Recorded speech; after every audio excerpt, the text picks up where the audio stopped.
So, ayan guys, get ready with me habang sumasagot sa ilang mga comments. So, ayan, sabi na, daming yun ng stuff. Stuff. Ayan, flex naman sa kanilang lahat at how much sahod nila per head from small to lowest.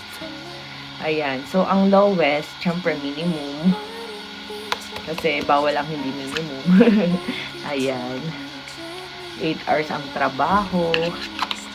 So, ayan, check out nyo na pala itong Rosmar Cagayaco Premium Tinted Sunscreen kasi lumapag na ulit. Pero, super partial lang. Pina-airship na namin siya para mabilis. Kasi nga, sobrang tagal nung third wave. So, ito, mini partial pa lang. So, 299 pesos, Tone Adapt Technology, UVA UVB Protection, Lightweight Anti-Aging Plus, SPF 70 PA++++. Ang bilis niya i-blend. Ganyan lang, diba?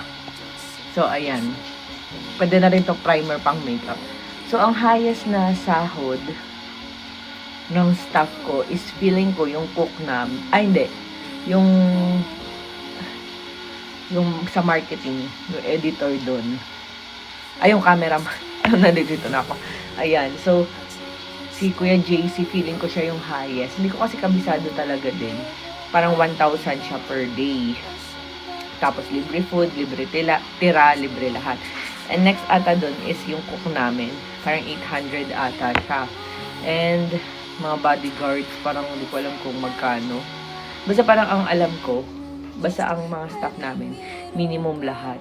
Kung ano yung required minimum. Plus, yun, yung mga foods nila, kasama na tirahan, ganun. So, ayan. Pero alam nyo dati, kwento ko lang sa inyo. Way back nung sinauna pa. So, way back guys, nung ako ay wala pang pera. Charis.